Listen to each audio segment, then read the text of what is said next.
વૃક્ષો એ વૈષ્ણવનું સ્વરૂપ છે. સાચી વૈષ્ણવતા જો શીખવી હોય ને તો વૃક્ષો પાસેથી શીખો. મનુષ્ય છીએ, માનવ ધર્મ છે, જરૂરી છે, પણ માનવ ધર્મ કરતાં વૈષ્ણવ ધર્મ 2 ડગલા આગળ લઈ જાય છે. માનવ ધર્મ કહે છે એકબીજા સાથે સદભાવનાથી વર્તન કરો, વડીલોનો આદર કરો, પ્રેમથી વર્તો, એકબીજાને મદદરૂપ થાઓ, હળીમળીને સાથે રહીએ, કોઈને દુઃખ ન થાય એવું કરો.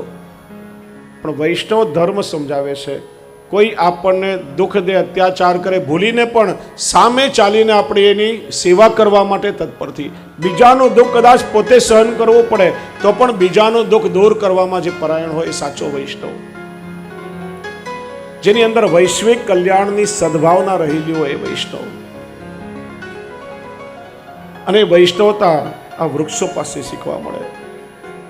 માણસે આજે પોતાના સ્વાર્થ માટે વૃક્ષોનું નિકંદન કાઢી નાખ્યું, જંગલો ઉજાડી નાખ્યા. આજે પર્યાવરણને બચાવવા માટે મોટા મોટા સેમિનાર અને સભાઓ થાય છે. ઘણીવાર સાંભળીએ એક વૃક્ષ 10 સંતાન તરીકેની ગરજ સારે. 50 વર્ષની એક વૃક્ષની આયુ માનીએ તો 50 વર્ષમાં 1 ટન ઓક્સિજન આપે, કાર્બન ડાયોક્સાઇડને શોષે, રણને અને દરિયાના ખારાશને આગળ ના વધવા દે, પર્યાવરણનું સંતુલન જાળવે. ઘણીવાર સાંભળીએ, પણ ભગવાને વૃક્ષમાં કેટલું સુંદર વૈષ્ણવતાનું સ્વરૂપ બતાવ્યું. 12 અવસ્થામાં વૃક્ષ માનવ જાત પર કેટલો ઉપકાર કરે છે. સૌથી પહેલા વૃક્ષના મૂળ, માણસના મૂળ એના પ્રાણ છે. માંદા પડીએ ત્યારે વૃક્ષોને જડ કહેવાય, એમાંથી જડીબૂટી બને, એનો ઔષધિ તરીકે ઉપયોગ થાય. પોતાના મૂળ આપી આપણા મૂળની રક્ષા કરે છે. બીજ ઔષધિ બને, તેલ બને, અનેક પ્રકારે ઉપયોગ થાય. થડ એટલે એનો આધાર. ગ્રામ્ય વિસ્તારમાં આપણા મકાનનો આધાર થંભ બનાવવા માટે વૃક્ષના થડનો ઉપયોગ કરીએ. પોતાનો આધાર આપી આપણા ઘરનો આધાર બને. વૃક્ષની છાલ એના વસ્ત્ર કહેવાય. સંન્યાસીઓ વલ્કલ વસ્ત્ર પહેરે વૃક્ષની છાલમાંથી બને. પાંદડા એ વૃક્ષની શોભા. ઘરની શોભા વધારવા એ પાંદડાનું તોરણ બનાવીએ, પોતાની શોભાથી આપણા ઘરની શોભા વધારે. ફૂલ એટલે વૃક્ષના શિંગાર. આ માળા, ફૂલ, શિંગારનો ઉપયોગ આપણે કરીએ, પોતાની શિંગારથી આપણી શોભા વધારે.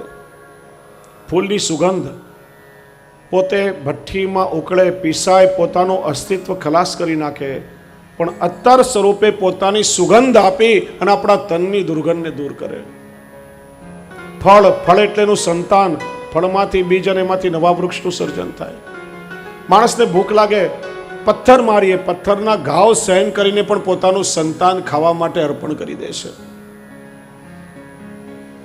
વૃક્ષનો છાંયડો વૈશાખ જેઠની બળબળતી બપોરનો તડકો સહન કરે, શ્રાવણ ભાદરવાનો અનરાધાર વરસાદ બી સહે ને કારતક માસની કડકડતી શિયાળાની ઠંડી સહે, છતાં પણ એની નીચે બેસનાર પ્રત્યેકને વિસામોને શીતળ છાંયડો આપે. વૃક્ષના લાકડા, ભૂખ લાગે ત્યારે ચૂલો પેટાવવા માટે બળતણ તરીકે, ઈંધણ તરીકે લાકડાનો ઉપયોગ કરીએ. પોતે અગ્નિમાં બળે પણ આપણા પેટની અગ્નિને શાંત કરે. અને બળે છે એટલું નહીં, ચૂલા પર પાત્રો મૂક્યા હોય, મેષથી મલિન થાય તો એની મલિનતા દૂર કરવા માટે વળી પાછું પોતાની રાખ પણ મૂકતું જાય. દરેક અવસ્થામાં આપણા પર ઉપકાર કરે છે. સાચો વૈષ્ણવ ધર્મ શીખવો હોય વૃક્ષ પાસેથી શીખવો. સુરદાસજી પણ કહે છે, મન તો વૃક્ષન કો મત લે, કાટે તા પર ક્રોધ કરે નહીં, सींचे नहीं सने, जो कोई वापर पत्थर चलावे वाही को फल दे. અને છેલ્લે બહુ સરસ કહે છે, ધન ધન જડ પરમ પદાર્થ, વૃથા મનુષ્ય કી દેહ. આ વૃક્ષોને ભલે આપણે જડ કહીએ પણ સાચી વૈષ્ણવતા એનામાં છે. વૃથા મનુષ્ય કી દેહ. આ માણસનું શરીર તો સાવ નકામું.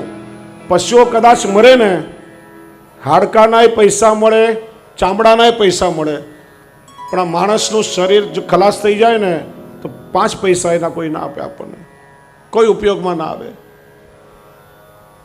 ધન ધન જડ્ય પરમ પદાર્થ વૃથા મનુષ્ય કી દેહ.